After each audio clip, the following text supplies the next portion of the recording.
It's great to be here, and how good it was to call the footy yesterday on GameFace. Now, here's a little bit of what actually happened and what was a great day for GameFace and a wonderful day for the whole competition. Coach, you trust them every single day of the week. Potts will kick back into play, and a half-distance pass is a good one. He finds a target. This is Edi Asp, marking at half-back. He has players leading for him, and the commentary wing Bonketti's the target. Falls to ground level. Hurry beats the ball. That's good play by Plain, but it comes out the bussing of the MPNFL Aspendale team. Gets the hand pass down to Woodridge from Liam Harris.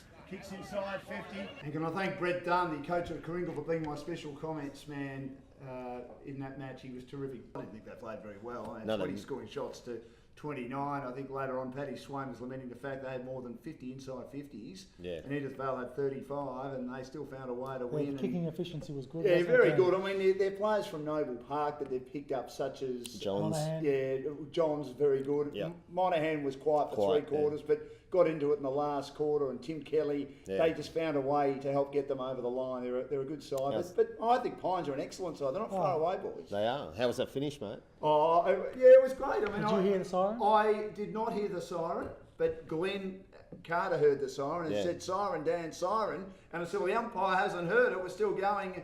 And then we heard the siren, and Graham Yates, he was furious. He stormed off, and Glenn said to me, "I don't think we'll get an interview with him." I said, "Yeah, we'll get an interview with him." He was absolutely professional and fantastic, as he always is. Well, the other big game, of course, we spoke about it briefly, was the fact that we were at Pines and Edith Vale Aspendale at the Eric Bell Reserve. Yeah, it was a good crowd. It was a terrific match. Good supporters, the Pines supporters. Yeah, they do love their footy, and they're very passionate about their footy. And Edith Vale Aspendale supporters will travel as well. And it was just one of the great games. And Scanlon and Mannix, wonderful viewing. Two hard nuts at it all day. I thought Steve Mannix helped carry his team over the line. I thought Paul Scanlon, at the age of 40, according to Paddy Swain, he hasn't ruled out going again next year.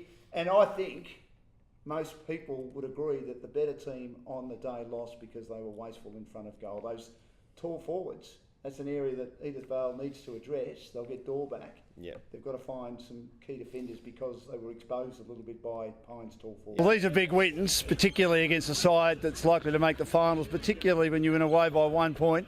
Graham Yates, how does it rate today? Rates pretty highly, Dan. Got off to a really slow start. We're poor in the first 10 minutes. They kicked 4 goals on us pretty quickly.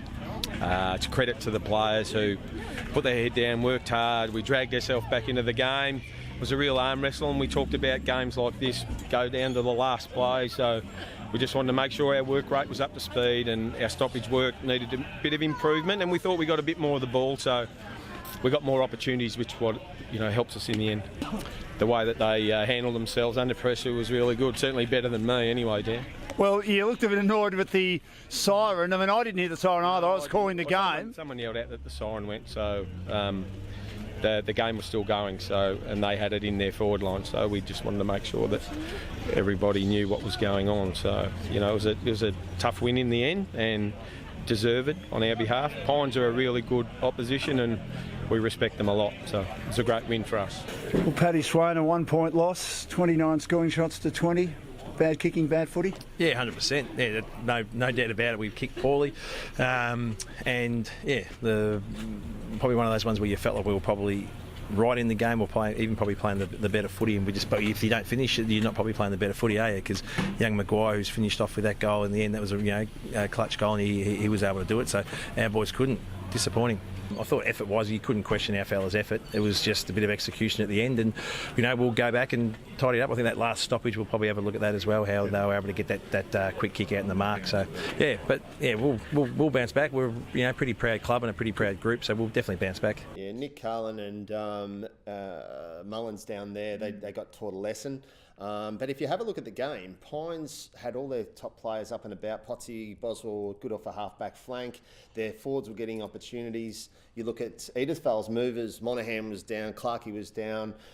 They've got a few to come through. I didn't think they played overly well and still got the points. That's what good sides do, mate. I thought Boswell was fantastic too. He's a good running defender. Yeah, he is. Well, I've actually called him the specimen, and you heard me say it, and apparently he loved it. But if you have a look at the first quarter, he had 3 kicked on him in the first quarter. He's loose as they come. Yeah. You can't do that in finals. Well, Graham Yates was clever. I don't know whether he went into the huddle at 3/4 time, Chris, but he said get on 31, and Yeah. Bradley Tagg, Yeah. Tagg by name, Tagg by nature, actually did that in that last quarter. It was a very good performance.